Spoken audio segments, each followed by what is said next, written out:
Well, good morning, good afternoon, good evening. Welcome everyone to the Asia Pacific Women in Leadership Mentoring Program's April event, Dual Roles, Dual Strengths, Leveraging Teaching, Research, and Administration for Career Growth. My name is Glennis Kincaid.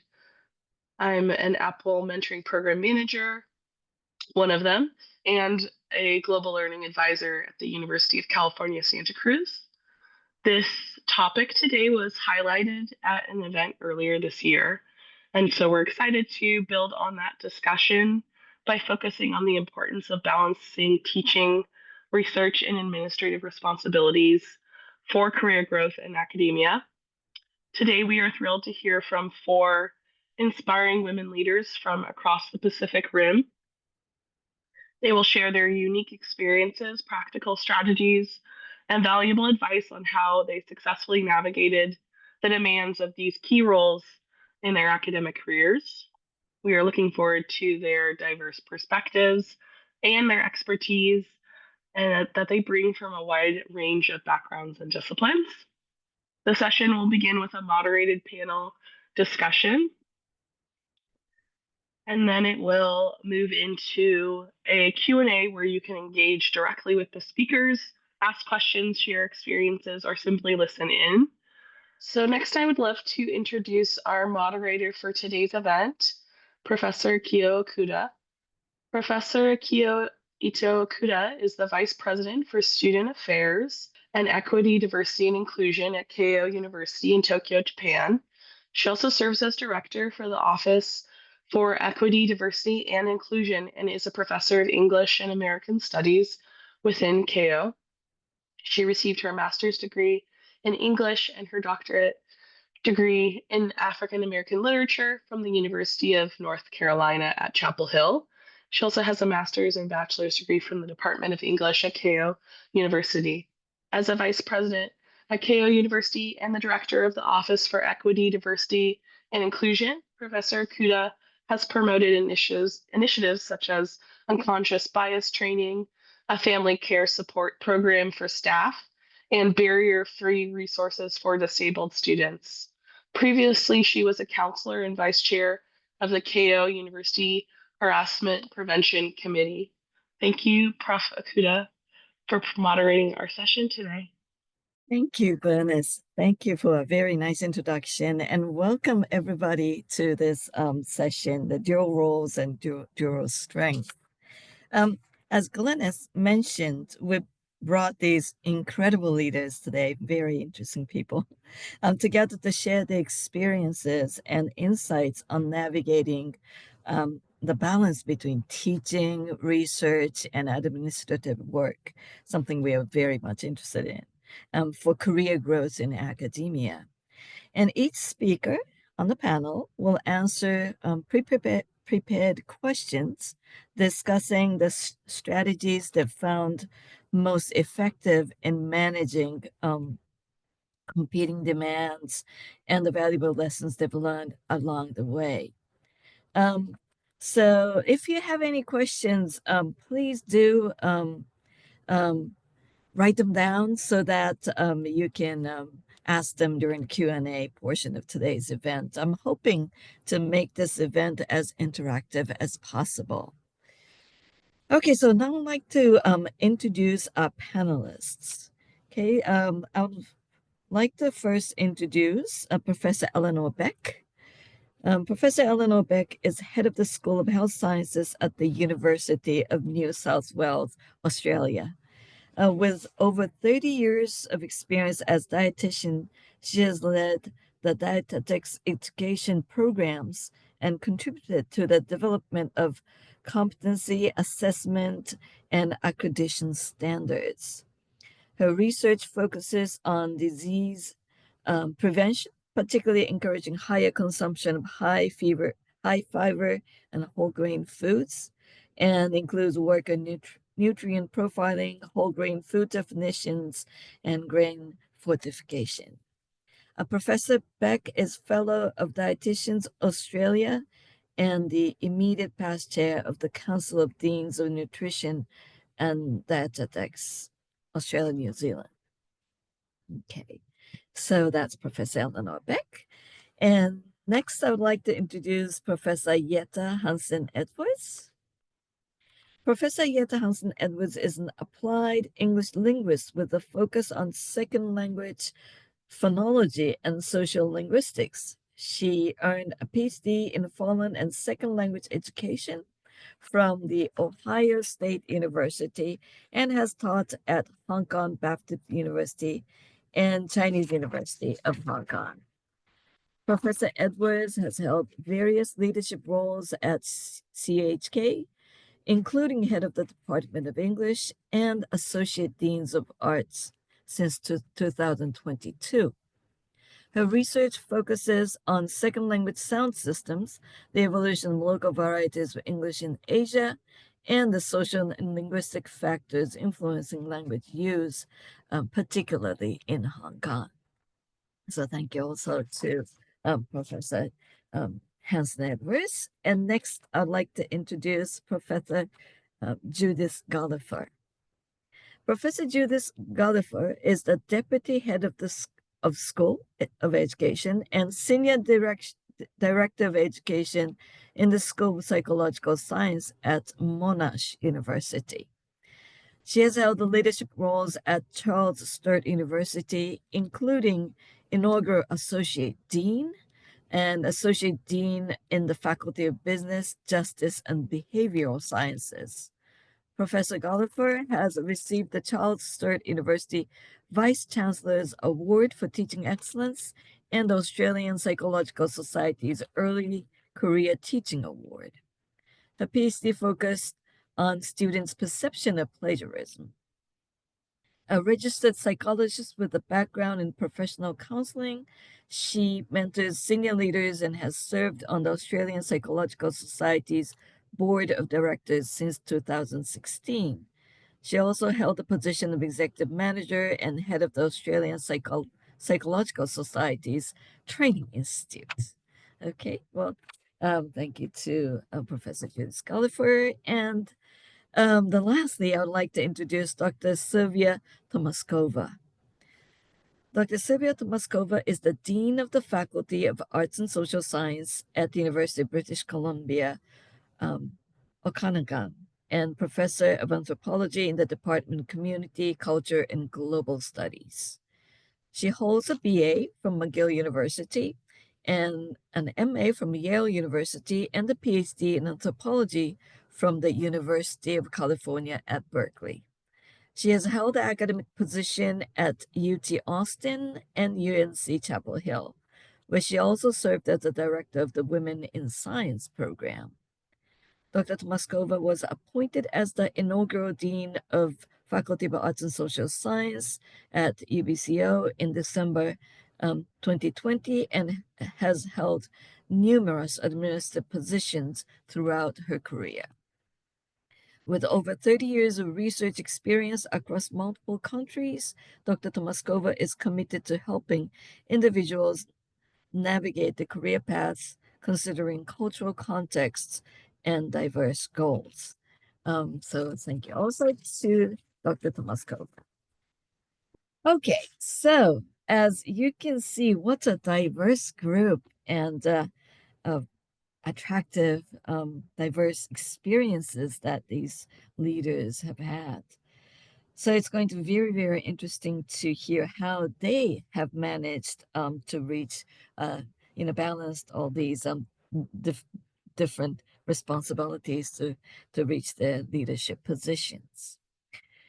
Okay, so let's start by asking question to the first person on the panel, Professor Hansen-Edwards. I want to ask you about the time management. So here's a question: what time management strategies do you use to handle the workload from teaching, research, and or administration? Okay. A big question. Well, I think first, just to contextualize that I do have three roles. I do actively do all three roles. I am an associate dean and I have been a department chair. I'm also teaching. I do have some teaching relief, but I'm still in the classroom every semester.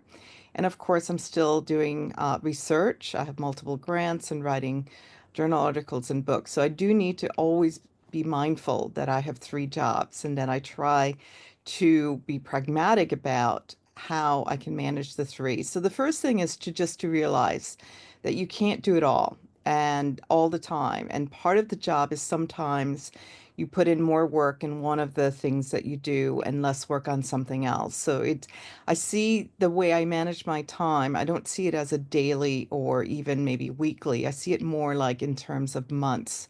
So what I need to try to accomplish in every given month.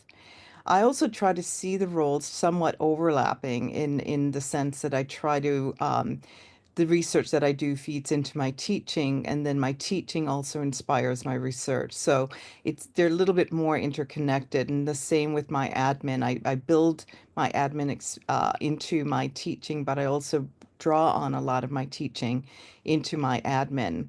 So the things that I would say have helped me the most, just in really practical terms, I'm aware of time, and so I'm moving through this a little bit more quickly, is I try to be quite efficient. I tend to do things when they come across my desk. I tend to do things very quickly. I do put obviously time and energy into my tasks, but I'm aware that I do have a long list of things that I need to do. So I need to make decisions.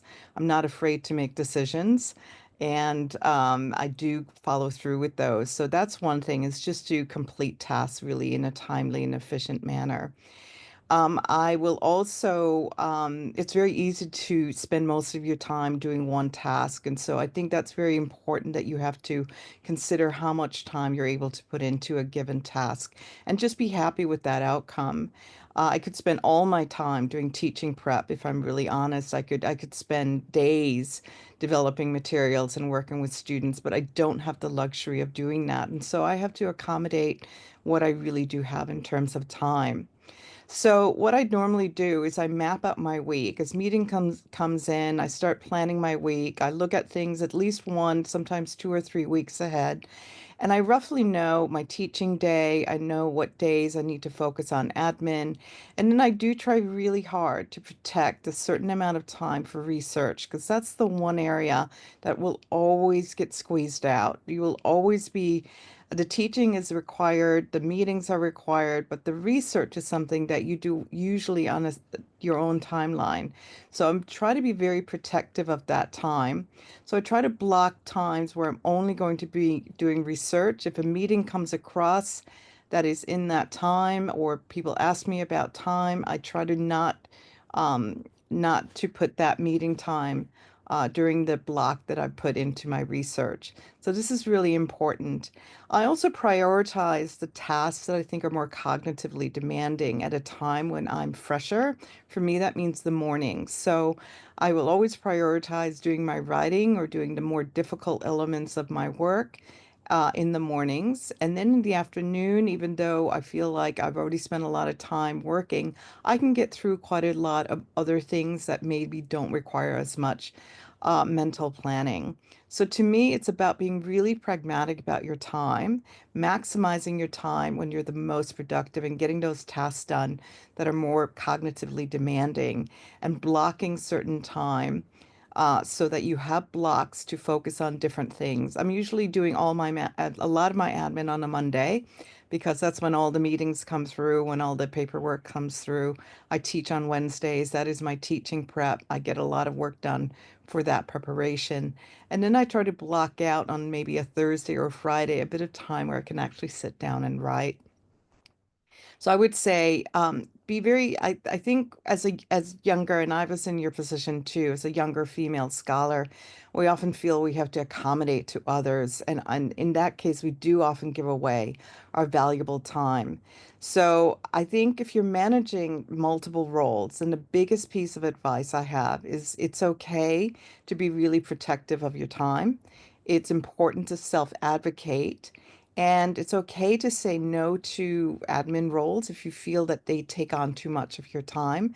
I know it's important to be collegial and be a team player, but you are your own best advocate, and nobody will do it for you. A lot of times people don't understand the demands, and I think if you feel you're in a situation where you're not being as protected by the administrative leadership, then you have to do that on your own terms. I would also say it is fine to ask for support one way or another. So if you find that you're doing an admin role that is really maybe disproportionately taking up your time, maybe keep track of how many hours you're putting into the different roles each week.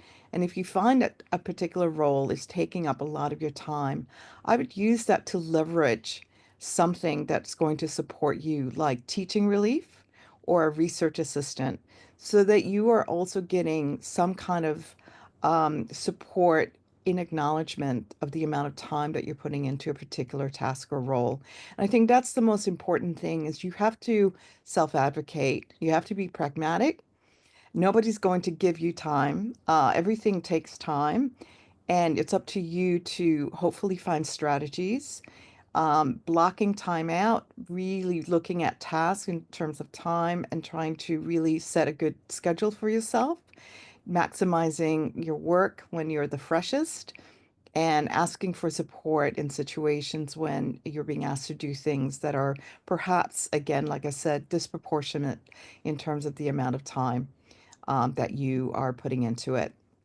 And I think I'm probably close to my 5 minutes, so I will put myself on mute here. Thank you, Jette. I mean, it's a great advice to start this panel, to how to block time for your research and what you want to do. But what Jette mentioned. So Eleanor, what are some common misconceptions and how about how administrative roles contribute to career advancement, and how would you challenge these beliefs? Maybe we can talk about interconnectedness now. Yeah, and I think that interconnectedness is actually really important. And I had it in part of my response to this when I was thinking about things. I don't think it does anybody any good not to acknowledge that doing administrative tasks is a bit of a double-edged sword.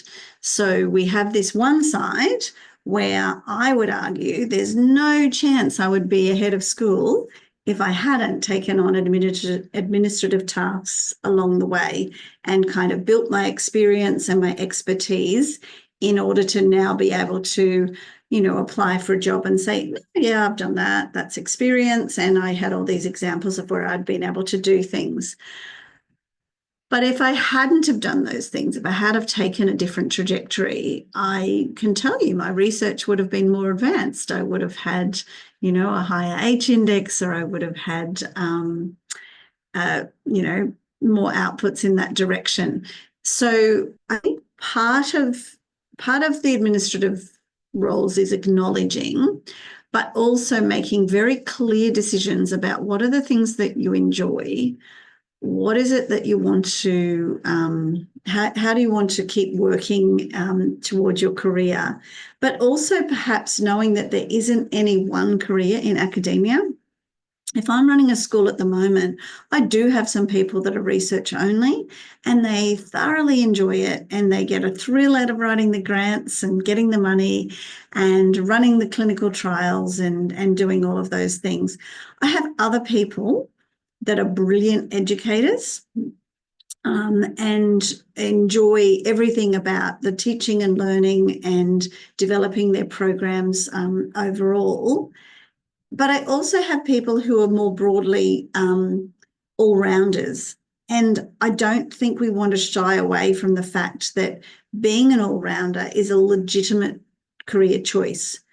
What I would ward against is going totally down an administrative task and letting all of the other things slide. So you can be academic unless you have a little bit of everything, and then maybe perhaps some expertise in a particular area. And I think that speaks to what Jette was just speaking about just now, which is saying that you do need to carve off at least a little bit of time for some things along the way. Because when you get to be a more mature academic, things are easy, because I've got a lot of PhD students. So even if I don't have a big grant, I have people that are doing various things and helping me produce outputs. And of course, because they're students, I have moral obligation to help them. So it's very do that sort of research and mentoring. Whereas when you're at the beginning and you don't have all of those things, then it's much harder. So what I would suggest, if you're thinking about administrative roles, and the question was about misconceptions, I think we've all seen situations of people who either don't take on any of these roles and are very self-centered perhaps on their own careers. But we've also seen people who take on the roles purely for the role of advancing their career. So otherwise they wouldn't do it.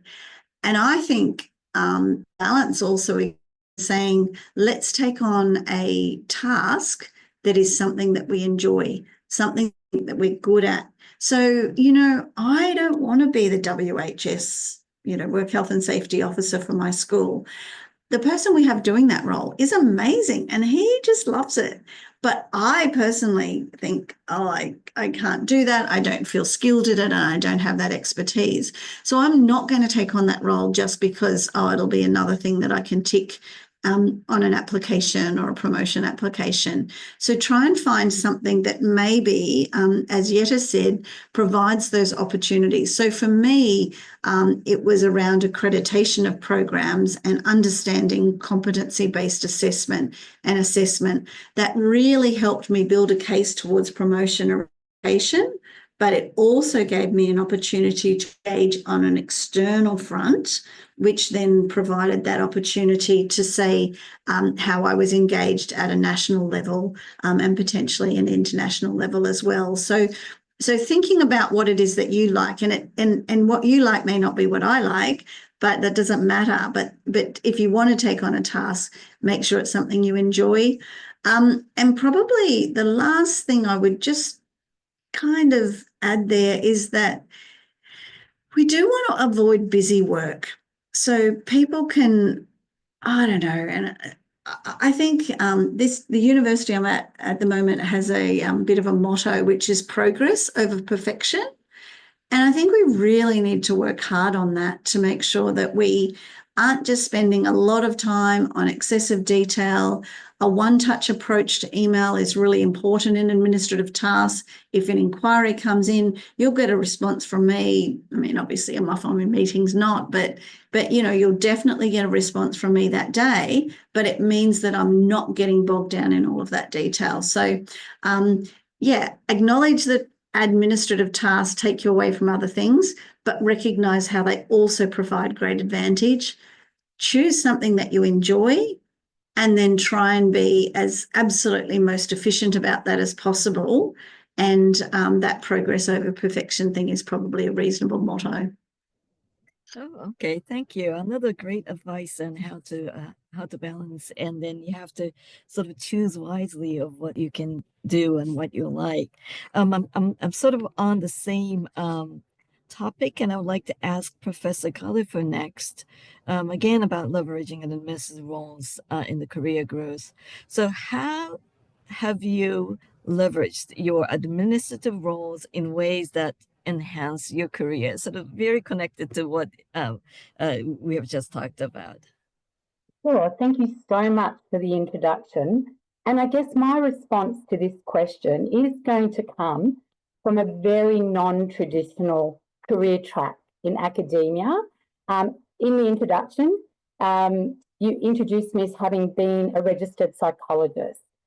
So I transitioned from practice to academia.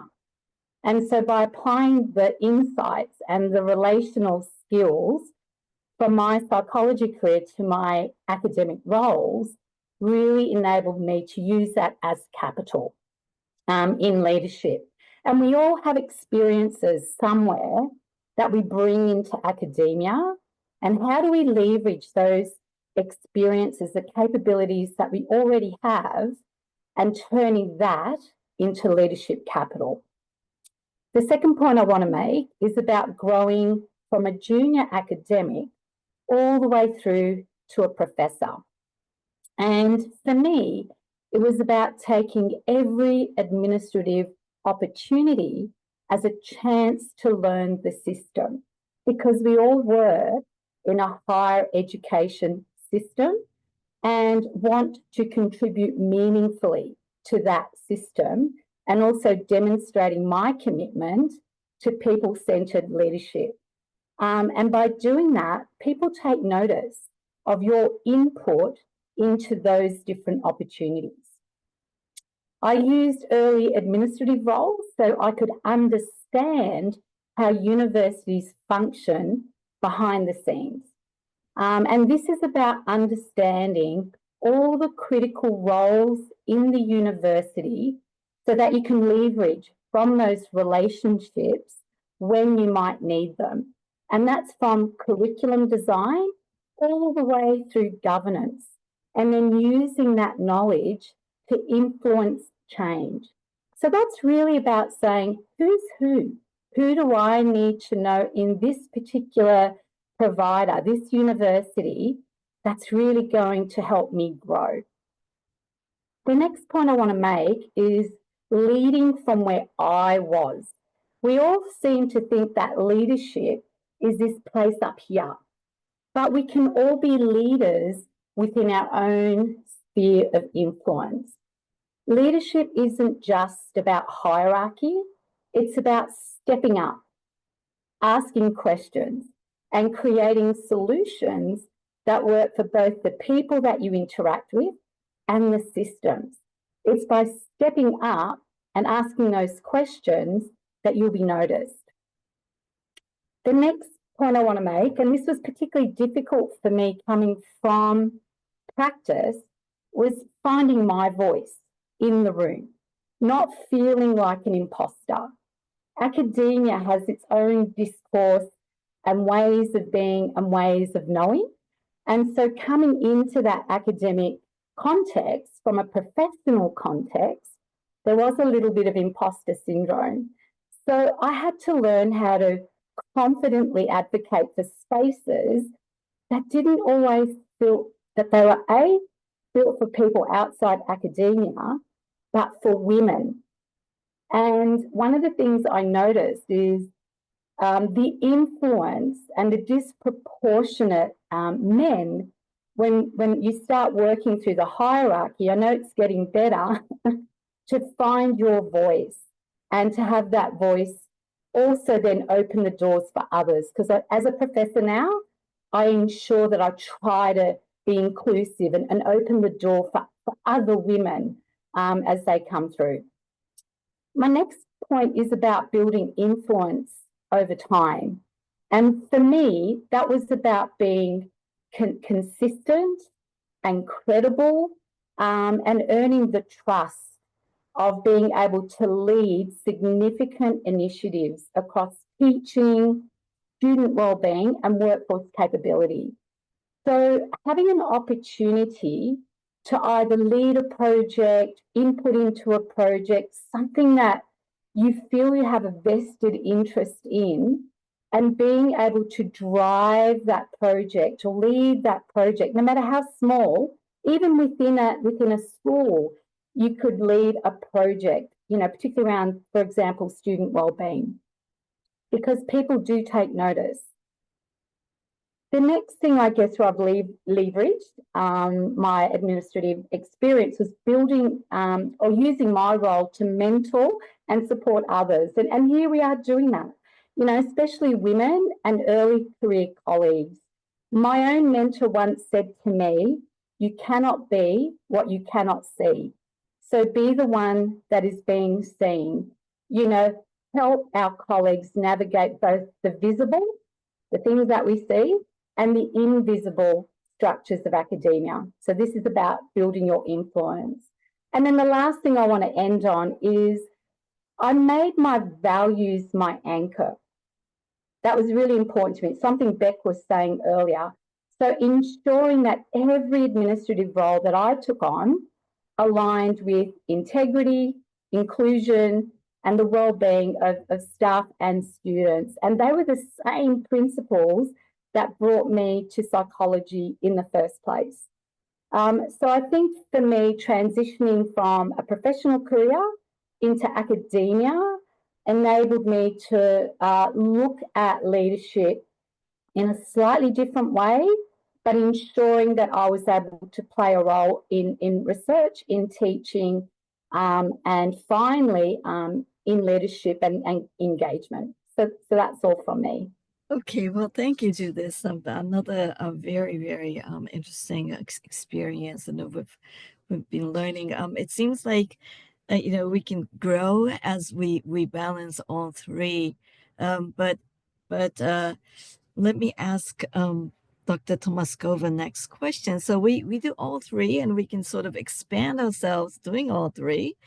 But how do we manage these competing demands, right? We do want to do all three. So my question to Dr. Tomášková is, how do you avoid feeling overwhelmed by the competing demands of your different roles? You want to do all three, so.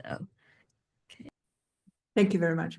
So it's really wonderful to be going the last one in this series because as you probably noticed by now, there was a lot of echoes and resonances of what many of the speakers were saying. And so in a way, I would pick up some of the threads that were already said and included in this conversation. To contextualize it also, I must say, I am an anthropologist. And so I would like to broaden it to a larger context to say that most of us still live in a larger social context where women still do the vast majority of household work, be that childcare, elder care, parent care, scheduling events for other family members. So when we're talking about time management, we're not speaking only about the work, but there is this others, what is referred to as second shift. And therefore, I think it's even more important not to get overwhelmed by all the tasks because we still have to work in our other spheres of life. So I came up with sort of a list of 5 things that I want to talk about, which reminded me actually of the 6th one, which is make yourself a list so as not to get overwhelmed. So the first one would be, which was also already said by the previous speakers, choose very carefully when to say yes and when to say no. That is, prioritize. And this may seem like a simple, well, I'll go say sometimes yes, sometimes no. I would say prioritize depending on your values. I truly, genuinely believe in being an authentic leader. So there are certain tasks that must be done. They're not exactly pleasant, but prioritize for yourself, and which is not to say no in order to come across as selfish, but rather decide when to say yes when these things align with your values and your priorities. And many of the speakers just spoke to that first. So you will not get overwhelmed when you suddenly realize you can say occasionally no, or maybe later, but sort of not say yes to everything, because I think that women have a tendency to say yes to everything because there is a much greater sense of obligation that we must step up or we must be helping. So that's number 1. Number 2, in all the positions that I have had, I was very fortunate to have a fantastic assistant. And I think whenever we speak about leadership, we tend to talk about our colleagues or people who are above us or the faculty, and not enough is being said about the staff that support us. And I think that that is an invaluable role. And I tend to be a workaholic, and I have been very fortunate to work with an assistant who basically took over my calendar, and she protects me from myself. She noticed that I go on with meetings during lunchtime, and therefore I don't eat lunch. And so try to find an assistant or somebody who will help you manage your calendar, your time, and, as I said, protect you from yourself so that you don't say too many times yes, or who really spreads the workload away from you. So relying on your staff and delegating and actually showing them who you are will really help you be a better leader, because they will assist you in managing the time and not feeling so overwhelmed. Number 3, not how to feel not overwhelmed. is to make sure you take time off, which is whatever hobbies you may have, do not give them up. You really should keep at least part of the weekend, if not the whole weekend, away from work. Most of us tend to work on the weekend, but for example, make the rule of do not answer emails on the weekend unless it's a life and death situation, which most of the time it is not. Or even if you line up the emails, then release them on Monday morning so as not to encourage others to do the same and that you are expecting from them to be working on the weekend. And really spend the time away from your work and trying not to think about it. And it is really difficult, again, I say as a workaholic, but make sure that you do not give up your hobbies because you need that regeneration for yourself. Number 4 is have a friend or a companion or a family member to whom you can, preferably who's not an academic, to whom you can vent, you can talk, because it's really useful to have an outside perspective, because they will tell you, oh, that sounds really hard, and actually just acknowledge that feeling. And that is an incredible release to somebody. So encourage friendships, keep friendships live and well, because once you get to this position, being a leader is incredibly lonely. Oftentimes you have to make decisions, and ultimately it is up to you to make decisions. And if there is one thing I didn't realize when I was going into leadership positions, what a lonely place it is. And therefore it is even more important to keep friendships alive and rely on them so as not to feel overwhelmed.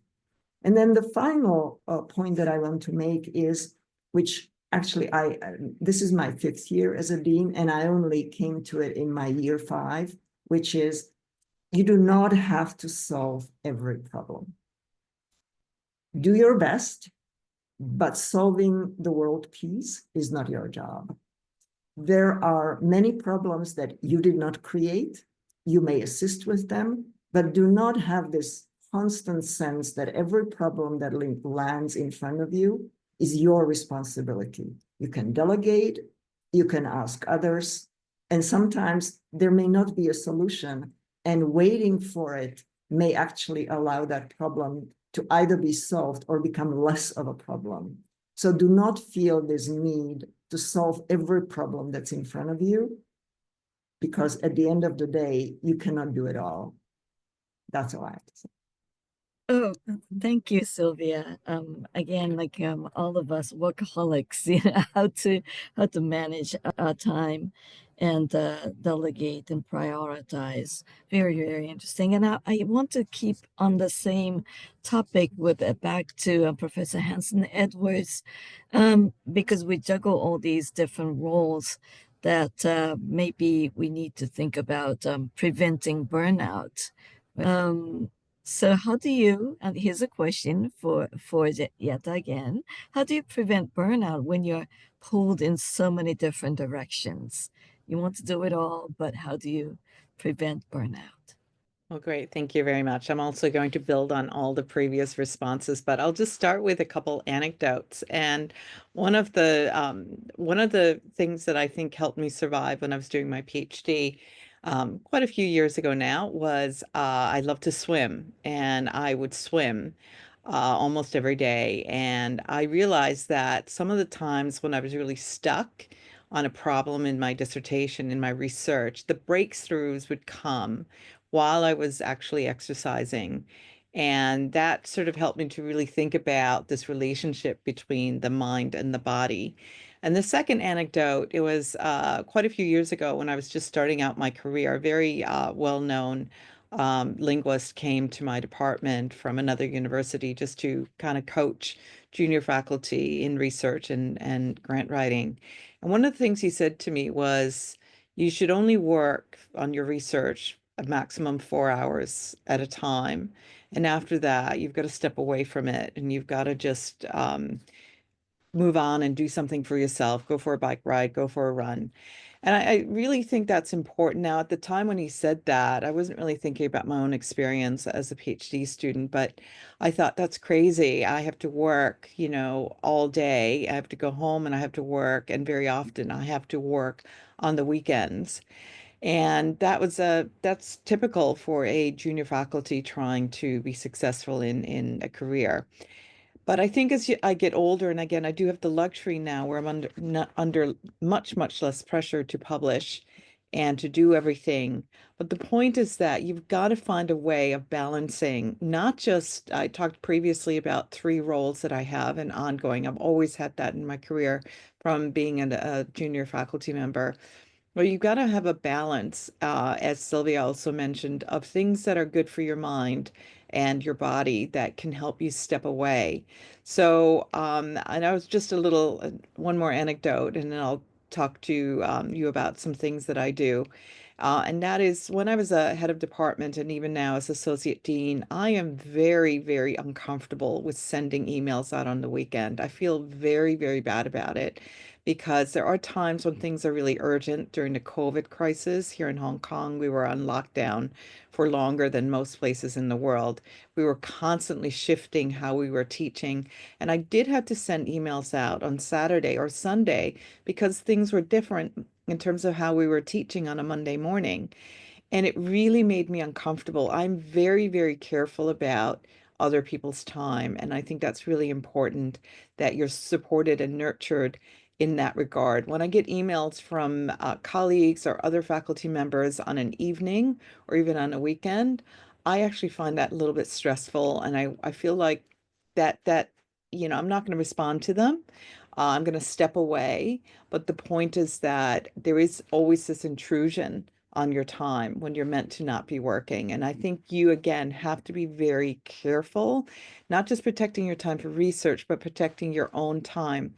I'll be very honest and say I've been very successful in my career. I'm in a university that's in a largely male-dominated field here in Hong Kong. In my university, there are very few women in upper management like myself.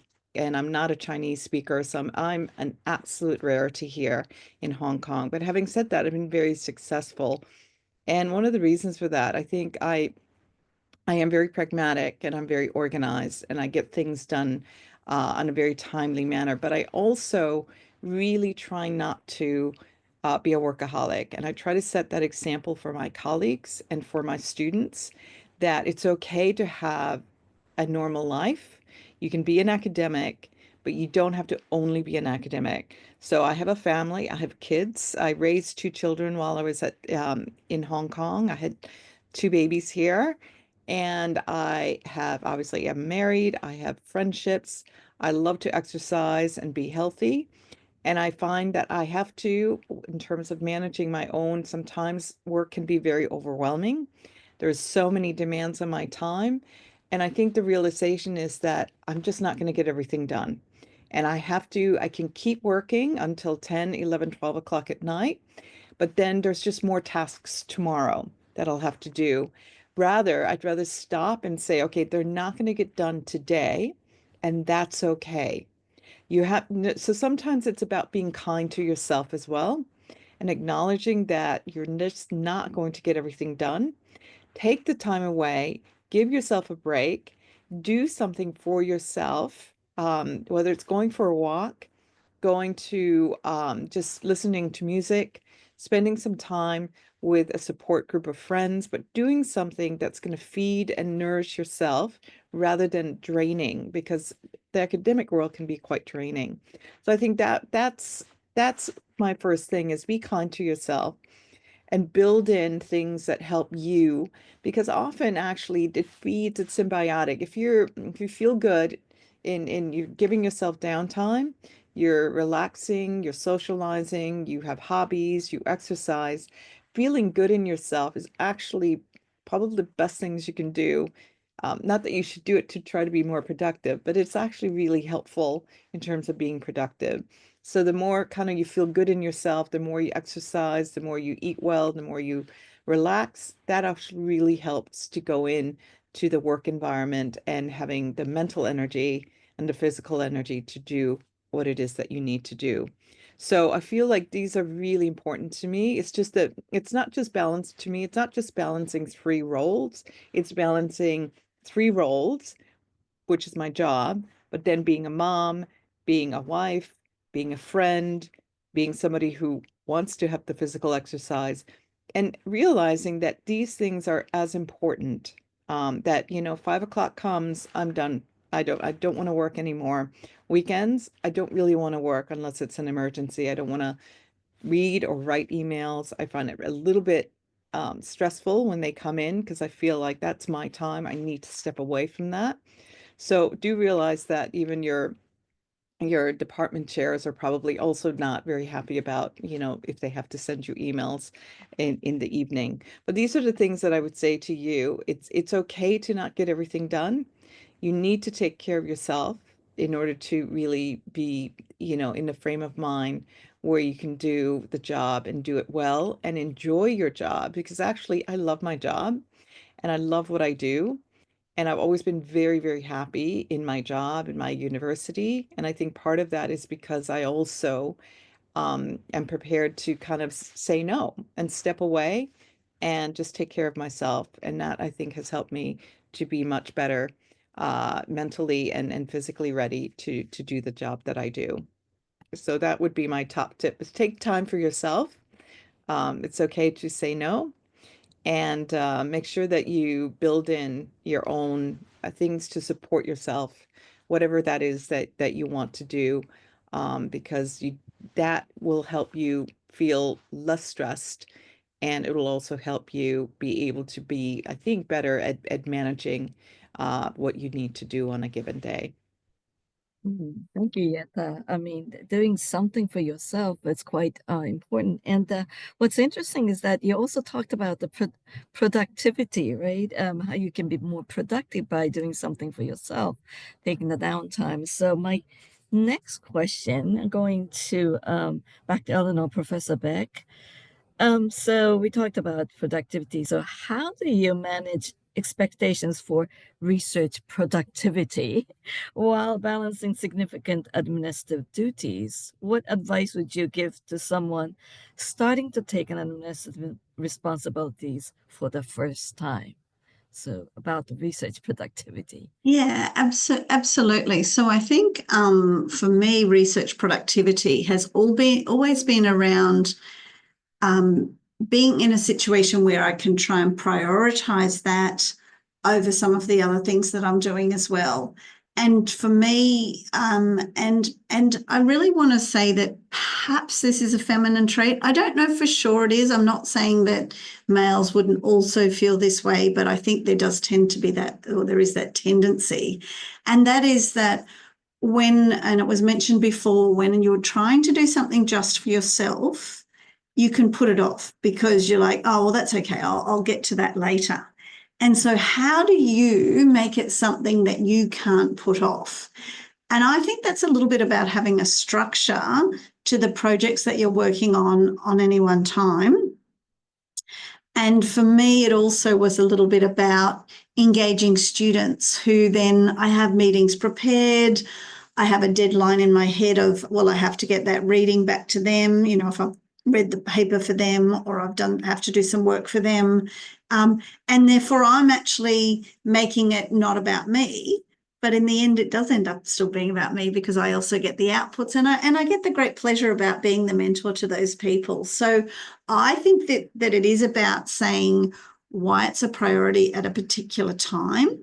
And that can be a particular time in a week, or it might be a particular time that month, or it might be a particular time for that 2-year phase of your career that you're going to prioritise it a little bit more. I think also we sometimes think of career that we have to be applying for really large grants and spending a lot of time on applications that I'm sure it's like this many other places, but in Australia, it's around a 10% chance of success when you go for one of the really big grant fundings. So sometimes you may have to be a little bit strategic about thinking where can I best put my energy at this time? And it might be about working with other people on really good collaborations where your expertise is critical, but it doesn't have to be the whole thing. Sometimes it might be about saying, I work in health, so sometimes I will say, well, I can do that project based in the health sector. The patients are already sitting there in a bed, they're already recruited. I don't have to, get them coming in here to my university to have their blood taken or whatever it is. So everybody will have a different way that they can do that strategy, but you do actually have to think about it in terms of strategy. So I'd say that's something that's quite important. But I also think it goes back to those administrative tasks and being extra efficient with them. Responsiveness is important in everything that you do. I think if anybody said anything about me, they would say that I never miss a deadline.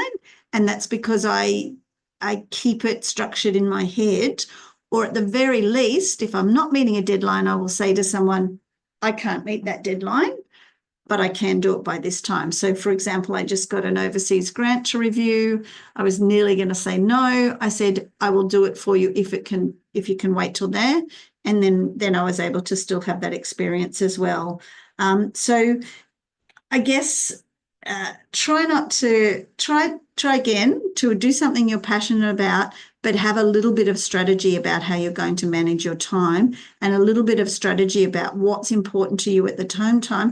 And lose all the guilt. If you've made a decision that you're going to work on this thing, and that means this other thing is just, you're not going to be as achieving at the moment. And another example I can give is, say, I'm getting a bit older, so I'm starting to make some decisions about how much longer I want to work for, and therefore how many more PhD students do I want to take on. I need to, when I make that decision about what I'm doing, I need to not feel guilty about it. So that will help you at every stage of your career to just enjoy it and take on the tasks that are both helpful to you but enjoyable to you as well. Okay, thank you, Eleanor. I love that part about lose all your guilt and all the strategies. So Eleanor just talked about deadlines. So I want to ask a next question to Professor Gullifer about deadlines too. So what tools, systems, or processes do you use to stay organized and manage competing deadlines and not miss those deadlines? Thank you so much. And I couldn't agree more with my previous two speakers, but I'm just going to give some pragmatic advice with tools that I currently use to help me manage my time and avoid burnout. So I make my calendar my command center, whether you use Outlook or Google. I time block everything, meetings, deep work, thinking time, even breaks. If it's not in my calendar, it probably will not happen. I even block out time to read my emails. So that's the first thing. Use your calendar to your advantage. I then also use OneNote for structured thinking, and you can use other platforms if you like, but it's where I keep my meeting notes. I track my ongoing projects. I'm a to-do list person, and I even categorize my to-do lists, whether they're strategic, operational, urgent, or reflective. So this is taking that time out for myself. I also prioritize weekly using what I have as my big three system. So at the start of the week, I set my top priorities and I try to align them with some of my long-term goals, not just the urgent tasks, those busy tasks. And in my position, I am privileged to have an EA that helps me. However, if you don't have an assistant, you can still do these tasks on your own. I also am really big on color coding and tagging. So, for example, in my emails, you can actually link some of your emails to tasks, and you can time allocate those tasks so they don't get lost. And when you do that in your email, it gives you a list of tasks, and when you click on it, it takes you straight back to that email. So you're not having to search through a big long list what emails you need to respond to. I also block out white space in my diary. And that means I have these spaces, even if they're half-hour spaces, to manage the unexpected or to give myself time to make decisions or to just breathe. And it protects me from that back-to-back burnout, because it is very easy to have a calendar that is just completely back-to-back meetings. So make sure you leave a little bit of white space. The other thing that I've learned to do, and this is particularly true in women's mentorship and leadership, is delegate. There are a lot of things that I now delegate to staff that I supervise and let go to them. I give them opportunities to sit on faculty meetings and delegate on my behalf. I check in with my team and I can focus on where I can add the most value and provide my team members with opportunities to represent the portfolio or myself on university-wide meetings. I've gained my position as a professor, so it's time for me to now let go of some of those opportunities to women that are more junior to me. I use a 1-hour rule for hard tasks. There's always tasks that come into your inbox that just seem so big that you don't know where to start. So I set myself a 1-hour rule, a bit like what the thesis whisperer suggested when we're writing a thesis. Actually set your timer and give yourself 1 hour to focus on that task, work on that task. And I feel it creates momentum, or it creates a bit of clarity for me on what's holding it up. I do regular resets, whether that's monthly or quarterly, and I actually pause and think, well, what's working and what's now drifting? What's starting to move out of scope because I'm making it bigger than what it needs to be, and whether it aligns to my portfolio, my role, and the role of my team. And probably the last thing that both all my colleagues here have mentioned is about boundaries are a tool. They are not a luxury. Set clear expectations about your availability and your workload with others. But here's the tricky thing. You have to set it with yourself first and foremost. So your boundaries, you set them for you on for what's going to work and what's not going to work. So that's all from me. Thanks. Okay, well, thank you, Judith. Again, another very, very important tips for how to manage our time and setting boundaries. Thank you. And so this is going to be the very last question we're going to ask, and I'm going to ask to Sylvia, Dr. Tomášková. Okay, what specific administrative roles or leadership positions are most valued during promotion and tenure reviews in your experience? Because I want to talk about, it's all about, balancing is all about, or maybe, the important part of that is about getting promotion or, during the tenure reviews. So we talked about how do we do this on our own, but what about when it comes to reviews and promotion? Sylvia? Thank you. I think this is an incredibly difficult question because it really depends on the institution one is at.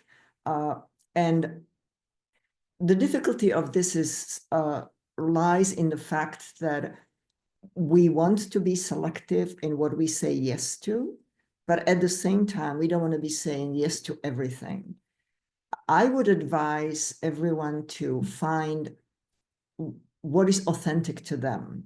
So do not take up every administrative role that comes your way and that you're asked to do, but rather ask yourself, and also not just ask yourself, will this help me in my promotion?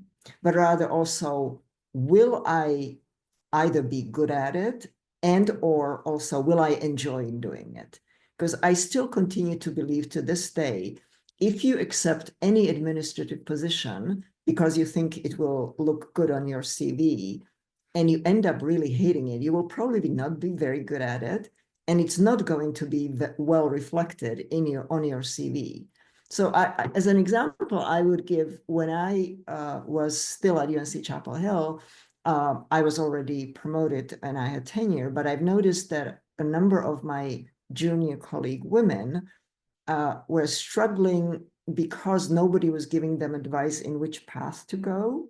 And so I decided that because I just went through tenure, why don't I organize them as a group, and then we work together as a team, and I will help them, and this will work also as a sort of a network. And I started meeting with them twice a month, and they ended up working more with each other rather than with me. I was just guiding it through. And 2 years later, it suddenly looked like I established this group mentoring group, but it was more because it was driven by my passion to help somebody, which was also mentioned by several of my colleagues, because I already knew the system. So to help others understand the universe system is a huge help, because then you help them navigate it.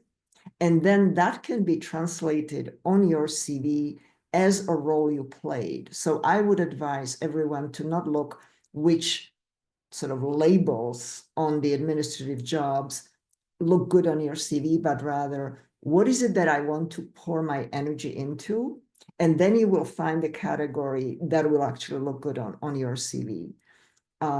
It was mentioned by several of my colleagues earlier, do not say yes to everything because you think, oh, this is all going to help me. Be quite selective, especially at the junior level, because at that time, ultimately, research is what will be most rewarded. But also, not doing any administrative work is not going to look that well on the CV. So it's a really fine balance between what is it you want to do. And this is where I would say, choose something you will enjoy rather than think, I am putting this on my CV. That would be sort of my advice. And then it's like a snowball, because once you get to the higher levels, that experience will lead you to more roles that you will know, oh, I know how to do this. And then I can participate in it, and it sort of snowballs. But throughout my career, I have really strongly believed, on one hand, in authentic leadership, that we all want to be as best versions of ourselves. And I think that at the junior level, we have a sense that there is one way to be a leader. And I want to encourage everyone to find their path that would be sort of an authentic way of being that leader. There isn't just one way to do this. There are, as you heard also from the other panelists, most of us came to it from different angles, or from different positions, or from different places where we were when we started.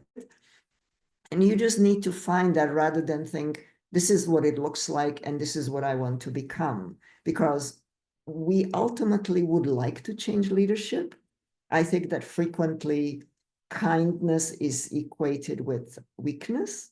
And I think that if we get more diverse leadership, then we will allow those who come behind us to find their places and how to translate that into the promotion process, that this is how my version of leadership looks like, and this is where I put all my energy.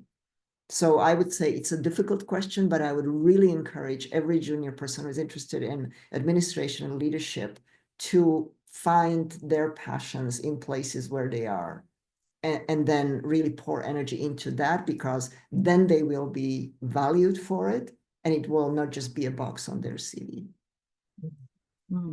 Thank you, Sylvia. I mean, we've talked a lot about balancing, and then great ideas, tips from everyone. You know, it's advice filled 45 minutes or 50 minutes so far, and we can actually make a booklet out of this. But you know, we talked about delegating and teams and networking and mentorship in the end from Sylvia. So yes, I'd like to end all the asking all these questions to panelists. Thank you all our speakers, all 4 speakers, for great panel discussion on balancing and teaching, research, and administrative roles. Now, I hope everyone attending have learned something from the panel.